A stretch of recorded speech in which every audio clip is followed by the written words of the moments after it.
നമസ്കാരം, സ്ട്രൈക്ക് ടോക്കറിലേക്ക് സ്വാഗതം. ദേശീയ അധ്യക്ഷനെ തെരഞ്ഞെടുക്കും വരെ കാത്തിരിക്കാതെ BJP സംസ്ഥാന ഭാരവാഹികളെ 2 ആഴ്ചക്കകം പ്രഖ്യാപിക്കും.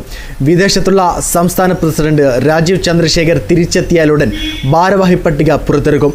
BJP ഭരണഘടനയനുസരിച്ച് സംസ്ഥാന ഭാരവാഹികളെ പ്രഖ്യാപിക്കാനുള്ള അധികാരം പ്രസിഡന്റിനാണ്. എന്നാൽ മുതിർന്ന നേതാക്കളുമായും RSSുമായുമുള്ള ചർച്ചകളിലൂടെയാണ് ഭാരവാഹികളെ തീരുമാനിക്കുക. നേരത്തെ തന്നെ ഇത്തരം ചർച്ചകൾ പൂർത്തിയാക്കിയെന്നാണ് വിവരം. ചില മുതിർന്ന നേതാക്കൾ ഭാരവാഹി പട്ടികയിലേക്ക് പരിഗണിക്കേണ്ടവരുടെ പേരുകൾ നൽകിയിട്ടുണ്ട്. രാജീവ് ചന്ദ്രശേഖറിൻ്റെതാകും അന്തിമ തീരുമാനം. ജനറൽ സെക്രട്ടറി സ്ഥാനത്തടക്കം 10 മുതൽ 15 വരെ പുതുമുഖങ്ങൾ ഉണ്ടാകും.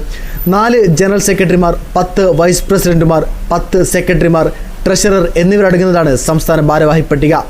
3-4 സംസ്ഥാന വക്താക്കളും ഉണ്ടാകും. നിലവിലെ ജനറൽ സെക്രട്ടറിമാരിൽ MT രമേശ് അതേ ചുമതലയിൽ തുടരുമെന്ന് ഏതാണ്ട് ഉറപ്പാണ്. പട്ടികജാതി വിഭാഗത്തിൽ നിന്ന് ഒരാളെ പരിഗണിച്ചാൽ P സുധീറും തുടർന്നേക്കും. ശോഭാ സുരേന്ദ്രൻ, S സുരേഷ്, യുവമോർച്ച മുൻ ദേശീയ സെക്രട്ടറി അനൂപ് ആന്റണി എന്നിവരാണ് ജനറൽ സെക്രട്ടറി സ്ഥാനത്തേക്ക് പരിഗണിക്കപ്പെടുന്ന മറ്റു പേരുകൾ.